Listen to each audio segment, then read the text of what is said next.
दिनेश है, शायद इनको अब रेस्पेक्ट देने का मेरा बिल्कुल मन नहीं कर रहा है। 60-70 के अप्रोक्स इनकी एज है। इन्होंने बहुत ही घिनौना ये काम किया है, मेरी रिकॉर्डिंग इस तरीके से करके। पहली बात तो मैं इस पे एक्शन ले सकती हूँ, बहुत ज़्यादा इन्होंने गलत की ये चीज़ की। मैं एक एडवोकेट हूँ, मेरी परमिशन के बिना इन्होंने मेरी रिकॉर्डिंग की और फिर उसको इन्होंने मेरी परमिशन के बिना उसको वायरल किया और उसमें इन्होंने एडिटिंग की हुई है। इन्होंने बहुत सारी चीज़ें उसमें लाई भी नहीं हुई हैं, जो चीज़ें मैंने बोली है एक्चुअल में इनको। पर देख रहे हैं आपने देखा होगा उत्तर कुमार अभी जेल में है, लेकिन उत्तर कुमार की टीम की तरफ से एक ऑडियो वायरल की जाती है जिसमें 3 करोड़ की डिमांड की बात की जा रही है। और एडवोकेट हमारे साथ मौजूद है, बातचीत करेंगे कि आखिर 3 करोड़ की डिमांड क्यों की गई, क्या उत्तर कुमार को फंसाने के पीछे साजिश है। क्या कहेंगे मैम, आपकी 2 ऑडियो क्लिप वायरल हो रही है, एक 19 मिनट की है, एक 3-4 मिनट की, तो क्या कहेंगे, आपने 3 करोड़ की डिमांड की आपने। नमस्कार, मैं एडवोकेट शिवानी तोमर।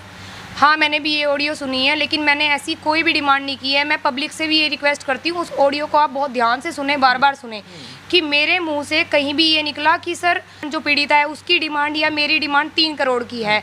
उसमें ये चीज़ कही हुई है, जब सामने से मेरे ऊपर बार बार ये बोला गया कि मैडम मैं समझौता करना चाहता हूँ, मैं ये चाहता हूँ कि इस केस को बाहर से बाहर रफा दफा करवा दूँ, ख़त्म करा दूँ इस चीज़ को। तो ये बताओ, कहीं से कुछ आ रही है, कोई बात आ रही है? तो मैंने उन्हें ये जवाब दिया था कि सर मैडम कुछ नहीं बोल रही है, ना मैं बोल रही हूँ। लेकिन जब मैं पहली बार इस केस में गई थी, मेरे से पहले इसमें कोई और एडवोकेट थे, वहाँ कुछ लोग खड़े थे, कुछ जनता थी जो उनके फेवर में आई हुई थी, जो इंस्टाग्राम के थ्रू आए थे, पॉलिटिशियन थे। उन लोगों की आपस में बातचीत चल रही थी कि भाई लड़की को 3 करोड़ रुपए तो कम से कम मिलने चाहिए, इसने पिक्चरें बनाई हैं, इसका गाना इतना हिट गया है, ठीक है, तो इसको इतना तो सपोर्ट होना चाहिए। जिसमें कि मैंने उन्हें ये तुरंत बात बोली थी कि सर वो क्यों देगा इतना पैसा इसको, अगर उसको इतना पैसा देना होता तो पहले ना दे देता। भाई ये लड़की वहाँ से छोड़ चुकी है। आपकी तरफ से गया ना, आपने कॉल क्यों किया? मैंने कॉल किया था, एक्चुअल में क्या था, जब तक मुझे नहीं पता था कि उत्तर कुमार सर यही हैं, ठीक है। उत्तर कुमार का नाम आने के बाद मेरे पास संजीव वेदवान जी हैं एक, उनसे मेरी बात हुई थी, उन्हीं का मेरे पास व्हाट्सएप कॉल आया था। उन्होंने, वेदवान जी ने, ये मैडम जो है पीड़िता, एक विकास कुमार है शायद मैनेजर रहे हैं इनके, उन्होंने उनके थ्रू ये उनके पास वेदवान जी के पास गई थी। वेदवान जी ने ये कहा कि आ जाओ, मैं तुमसे बात करना चाहता हूँ केस के रिगार्डिंग, मैं तुम्हारी हेल्प करूँगा केस में। वो लड़की वहाँ खड़ी हो गई, वो बैठ गई वहाँ जाके विकास कुमार मैनेजर के साथ में, विकास कुमार मैनेजर उसके साथ में था। लेकिन वहाँ जाके चीज़ें बदली हुई मिली बिल्कुल। जो पीड़िता का कहना है, पीड़िता का ये कहना था कि उन्होंने मुझे 2 करोड़ का ऑफर किया कि एक काम कर, मैं हूँ बीच में और मैं इसमें समझौता करा सकता हूँ, मैं तुझे एक काम करता हूँ, एक गाड़ी, एक फ्लैटर 2 करोड़ तक दिलवा सकता हूँ। तुझे पता है कि कविता जोशी का भी सेटलमेंट का इसी तरीके से आया था मुद्दा, और कविता जोशी ने भी, पहले कविता जोशी का भी बहुत शोषण हो चुका, सब लोगों को पता है। उसको बाल पकड़ के घसीटते हुए ये अपने फार्म हाउस से बाहर तक लेके आया था, और कविता जोशी को अपना करियर बहुत प्यारा था, जिसकी वजह से वो आगे नहीं आई, उसको लोगों ने दबा दिया, समझौता करा दिया था, इस वजह से चीज़ें। तो वहाँ जो पीड़िता है उसने क्लियर मना कर दिया। वो ये बोली कि मेरी इतनी बदनामी हुई है, मेरे साथ ये सारी चीज़ें हुई, क्या इससे मेरी इज्जत वापस आ जाएगी? मैं चाहती हूँ कि चाहे 1 घंटे के लिए पुलिस उसको अरेस्ट करे, लेकिन उसको बैठाए, उसको वो बेइज्जती महसूस होनी चाहिए जिससे जो मेरा करियर ख़राब हुआ है, ठीक है। ये चीज़ें हुई। उसके बाद मुझे पीड़िता का फ़ोन आता है, पीड़िता मुझे बोलती है मैडम आज ऐसे ऐसे बात हुई है।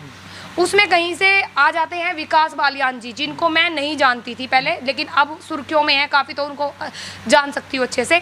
तो विकास बालियान जी का ये आया कि मैडम मेरी वहाँ बात हुई, तो उन्होंने ये बोला कि विकास बालियान जी ही कहीं ना कहीं कुछ ना कुछ कर रहे हैं, विकास बालियान जी भी अपनी खुन्नस निकाल रहे हैं, क्योंकि विकास बालियान जी से सुनने में आया था कि उन्होंने अपना एक नोटिस, लीगल नोटिस भेजा था, उनके कुछ पेमेंट निकलती है 70 लाख का, जिसे ये 50 लाख रुपए उठा के लेके आ रहे हैं, ठीक है। तो ये बात हुई थी। तो विकास बालियान सर की फिर उनसे बात हुई होगी वेदवान जी से कि तूने मेरे बारे में ऐसे ऐसे कैसे बोला, ठीक है, ऊपर से तू लड़की के ऊपर प्रेशर बना रहा है सेटलमेंट के लिए।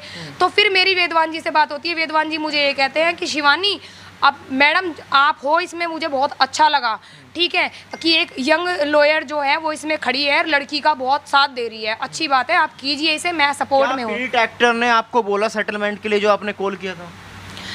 पीड़ित एक्टर उत्तर कुमार वो नहीं है जो रिकॉर्डिंग में है, वो उनके दोस्त दिनेश जी हैं, और दिनेश जी का नंबर मुझे विकास कुमार ने प्रोवाइड कराया, और इसके लिए वेदवान जी ने ये बोला था कि मैडम इनको कोई तीसरा पर्सन नहीं मिल रहा, ये सेटलमेंट के लिए बात कर रहे हैं, लेकिन मैं सामने से बात नहीं कर पाऊंगा इनसे क्योंकि मेरी लड़ाई हो गई है विकास बालियान जी से और सुरजीत जी से।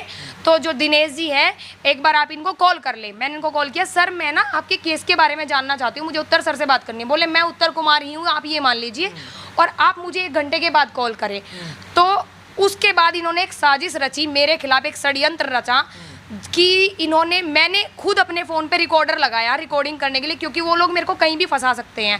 मैंने नॉर्मली कहीं से, मुझे ये था कि हाँ ये कहीं शायद मेरे दूर के रिश्ते में लगते हैं, मैंने नॉर्मली बात करनी चाहिए, केस के बारे में जानना चाहा, भाई कहीं ना कहीं कुछ सच्चाई है नहीं है, भाई मैं क्या पता आपकी हेल्प कर सकती हूँ, मैं इस केस में आई हूँ। मेरा हेल्प करने का मतलब ये नहीं था कि मैं तुमसे पैसे की डिमांड कर रही हूँ। वो मेरे को सामने से चीज़ों में कि मैडम हेल्प का मतलब क्या, कॉम्प्रोमाइज़। मैंने बोला सर नहीं ऐसा नहीं है, मैं जब तक आप उत्तर कुमार सर से बात नहीं करोगे तब तक तो मैं कुछ भी नहीं बोल सकती आपको ऐसा, ठीक है। और कि वो लड़की क्या कह रही है, मैंने बोला लड़की तो कुछ भी नहीं कह रही है इस बात के ऊपर, लड़की क्यों कहेगी कुछ भी, और मैं भी नहीं कह रही हूँ इस चीज़ के लिए। बोले मैडम मुद्दे पे आओ, मुद्दा क्या है, क्या चाह रहे हैं आप, लड़की से बात करो। मैंने बोला सर मैं क्या लड़की से बात करूँ, लड़की तो यही कह रही है जेल जाना है, जेल चाहिए मुझे तो मैडम वो, और आगे आप जैसा करोगे वैसा मैं करती चलूँगी आपके साथ। जैसा करने का मतलब था कि केस में आप जितनी मेरी मदद करोगे आप करिए, लेकिन कहीं ना कहीं मैडम मुझे भी डर है, आप जाटो कहीं आप उसकी सपोर्ट में ना चले जाएं।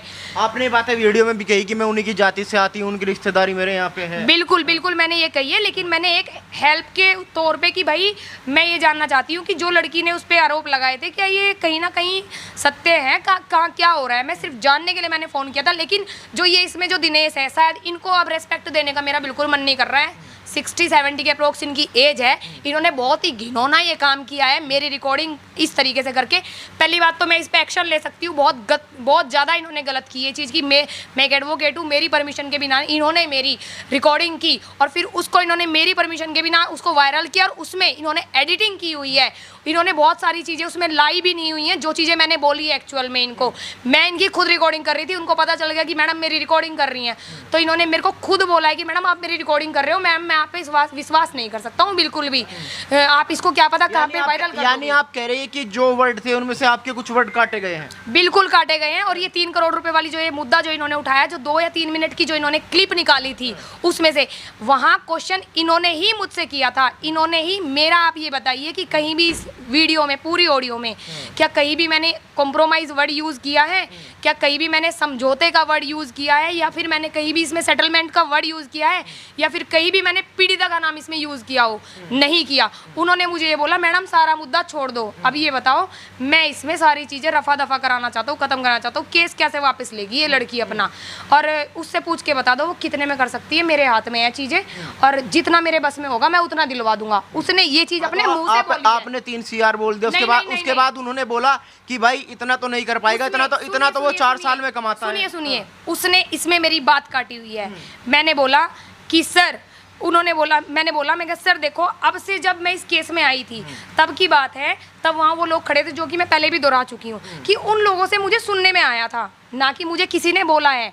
मैं तो उनकी बात बता रही हूँ कि सर कोई ऐसा बोल रहा था, ठीक है, वहाँ जो लोग खड़े थे। और हालांकि आज के टाइम में वो लोग भी उनके साथ नहीं है, क्योंकि कहीं ना कहीं हमें ये पता चला था कि जो ये लोग, जो ये भीड़ इकट्ठी हो रखी है ना, ये अपना फ़ायदा उठाने के लिए इकट्ठी हो रखी है, लेकिन लड़की के पास ना तो देने के लिए कुछ है, और उसे अगर लेना होता तो वो जब थाने में पहली बार गई थी, उसको खुद वो आज भी उन पुलिस वालों का नाम लेती है, प्रिंसी है, प्रिंस है, उन लोगों का वो खुद नाम लेती है कि 20-25 लाख का ऑफर मिला है, 4 से 5 मूवी का ऑफर मिला है, ठीक है। तो वो उसी टाइम सेटलमेंट ना कर लेती है। एक लो क्लास फैमिली से एक मिडिल क्लास फैमिली बहुत बड़ी होती है, फिर भी वो उस मिडिल क्लास से भी नीचे आती है। आप खुद आपने उनकी फैमिली को भी देखा होगा, उनके पेरेंट्स को भी देखा होगा, ठीक है। तो उसके लिए 20-25 लाख रुपए भी बहुत थे, एक अपना छोटा सा कोई स्टार्ट करने के लिए, कोई भी चीज़ के लिए। तो वो 3 करोड़ की डिमांड क्यों करेगी? और 3 करोड़ की डिमांड करने के लिए वो इस यहाँ तक, इस हद तक आ गई, उसने उसकी गिरफ्तारी तक करा दी। उसको नहीं पता कि हाँ इसके ये चीज़ें होने के बाद में कि तेरे ऊपर उल्टा केस पड़ सकता है, ठीक है। और ऊपर से उसका नाम कहीं नहीं है, कहीं भी किसी भी चीज़ में ये नाम नहीं आ रहा कि उस लड़की ने डिमांड की है। और आप वो उल्टा आप एलिगेशंस लगा रहे हो एडवोकेट पे, खुद ये चीज़ खुद सामने से बोल रहे हो। इतने बुजुर्ग इंसान हो आप, खुद आपने इस ऑडियो को रिलीज करके अपनी कमियां दिखाई हैं उस ऑडियो में। मैं उसको आगे ट्रायल में निकाल के दूंगी अगर आप मेरा नाम भी कहीं भी आएगा, और मैं आपके अगेंस्ट कंप्लेंट करूंगी। अब बहुत सारे लोग ये भी सवाल कर रहे हैं कि अगर सेटलमेंट हो जाएगा, जो आरोप लगे हैं, क्या वो आरोप वापस हो जाएंगे फिर सेटलमेंट होते ही? बिल्कुल नहीं होगा, लड़की थोड़ी ना फंसेगी इस चीज़ में। लड़की के साथ गलत हुआ है, क्या पैसों से आप इज्जत खरीद सकते हो किसी की भी? क्या आपकी बहन बेटी के साथ हुआ होता तो क्या आप सेटलमेंट कर लेते? वो एक अलग चीज़ होती है जो पुराने टाइम में हो जाती थी, पंचायतें होती थी, ठीक है। अच्छी बात है कि उस टाइम पे फ़ोन नहीं होते थे, नहीं तो वो पंच भी बेचारे मूर्ख कहलाए जाते जो पंचों के बीच में बैठ के बातें होती थी। मुझे एक बात बताइए, सबसे ज़्यादा सवाल ये भी उठ रहे हैं कि जिस समय ये काम हुआ एफआईआर उसी समय होनी चाहिए थी, लेकिन 3 साल का जो गैप आ रहा है, 2 से 3 साल का, तो वो कहीं ना कहीं संदेह की दृष्टि में आता है। कितनी झूठी बातें हैं कि 3 साल का गैप आ रहा है, 2 साल का गैप आ रहा है।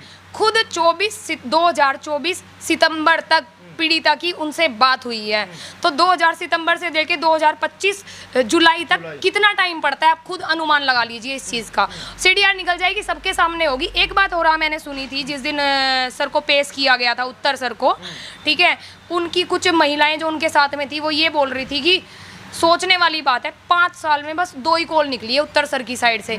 अरे आप लोग मुझे ये बता दो, शायद आप लोग आके सामने गाली भी दोगे इस चीज़ के लिए, मेरे को सामने से आप ड्यूट भी करोगे उन चीज़ों के लिए, ठीक है। कि अब मैं नॉर्मल अगर किसी के पास कॉल कर रही हूँ, एक कैफ़े पे भी कॉल करूँगी, या किसी को भी अगर मेरे को किसी एक चीज़ की रिक्वायरमेंट है तो मैं उसमें भी 10 कॉल्स कर सकती हूँ, मैसेज कर सकती हूँ। तुम कैसी मूर्खता वाली बातें कर रही हो? ये बताओ, जो डिटेल्स हमारे पास नहीं, कोर्ट को नहीं, जो थाने में डीसीपी साहब तक नहीं, वो तुम्हें कैसे पता है कि उसमें सिर्फ 2 ही कॉल्स निकली हैं? बताइए इस चीज़ का। एफआर लग गई, वो एफआर की कॉपी कहाँ है? वो जब हमें नहीं मिली, वो सेशन कोर्ट में नहीं आई, वो जब लड़की कोशिश की डीसीपी साहब ने वो तब रोकी है। तब तक तो एफआर का कहीं कोई बात ही नहीं थी। जो उसमें एक सर बोल रहे हैं हमारे पास हाई कोर्ट का ऑर्डर है, हाई कोर्ट के ऑर्डर को पुलिस कैसे काट कर सकती है? खुद हाई कोर्ट के ऑर्डर में ये लिखा हुआ है कि चार्जशीट दाखिल की गई पुलिस द्वारा। एसीपी अतुल साहब 9 तारीख में भी ये बात बोल रहे हैं, 1 तारीख के ऑर्डर पे, कि मैंने कोई एफआईआर नहीं लगाई है, आप मेरे ऊपर ट्रस्ट करें, जो भी होगा अच्छा होगा, मैं आपके साथ में हूँ, आपके साथ खड़ा हूँ, और कोई केस बंद नहीं हुआ है। हर जगह झूठ चल रहा है। क्या लग रहा है इस केस को लेकर दबाव है आपके ऊपर? मैं नहीं दबूंगी बिल्कुल भी। मैं इस चीज़ के लिए बोल रही हूँ, मैं लड़की के साथ खड़ी हूँ, और ना यहाँ जाति का मतलब है कि जाति क्या है क्या नहीं है, ना कोई एडवोकेट जाति देख के किसी का केस लेता है। और अगर मैं लड़की को फेवर नहीं कर रही होती, मेरी जगह कोई और होता, क्या उसको भी दबाते? ये मैं ना पैसे से दबूंगी, ना किसी चीज़ से दबूंगी, ना मैं ऐसी फैमिली से बिलोंग करती हूँ, ना मैं, आज भी मेरी मजबूरी रही इस चीज़ के लिए आना, क्योंकि इन लोगों ने इस ऑडियो को इस तरीके से वायरल किया, इस तरीके से दिखाया। काश ये होता कि मैं इस ऑडियो को खुद अपनी साइड से डाल देती, तो इसका जो तरीका था ना डालने का, वो कुछ अलग ही जाता, वो इनके फेवर में नहीं जाता, वो मेरे फेवर में जाता। आखिरी सवाल, बहुत सारे लोग कह रहे हैं कि भाई समझौता कर लेना चाहिए, आपस में बैठ लेना चाहिए, दोनों तरफ के समाज के लोग आ जाना चाहिए, क्या इस तरीके की गुंजाइश अब भी इस केस में दिखाई दे रही है? बिल्कुल नहीं है। इतनी बदनामी आप कर रहे हैं, उसके पेरेंट्स की बदनामी कर रहे हैं, उसके पेरेंट्स को आप गंदी गंदी गालियां दे रहे हैं। अरे पेरेंट्स ये चाहते हैं कि जब तक लड़की हमारी हारी नहीं तब तक चले, जब हमारी जरूरत पड़ेगी हम तब सामने आएंगे। किसके पेरेंट्स ऐसे हैं कि जो अपने बच्चों का साथ छोड़ देंगे? बच्चा अपने पेरेंट्स का साथ छोड़ सकता है?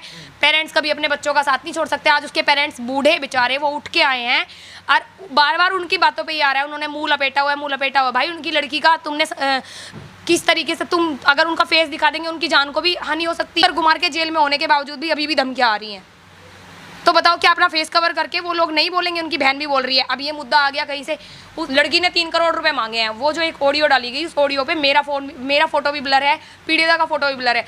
अरे जब बात मेरी हुई है ऑडियो पे, ठीक है, तुमने उस लड़की को बोलते हुए दिखा रखा, डायरेक्शन उसकी तरफ से कर रखी है। उस लड़की ने कहाँ मांगा है 3 करोड़? और इस वकील ने भी कहाँ 3 करोड़ रुपए तुमसे डिमांड की है? इस वकील ने तुम्हें ये चीज़ बताई है कि कहीं से सुनने में ये चीज़ आई थी कि पीड़िता को ये पैसा मिलना चाहिए। चलिए, बहुत बहुत धन्यवाद आपका बातचीत करने के लिए। तो ये जो वायरल ऑडियो की गई थी उत्तर कुमार की तरफ से, वायरल ऑडियो पर पक्ष रखने के लिए हमारे साथ जो एक्टर थी उनकी वकील थी। बाकी आप इस खबर को लेके क्या सोचते हैं, आप भी हमें कमेंट बॉक्स में ज़रूर बताएं।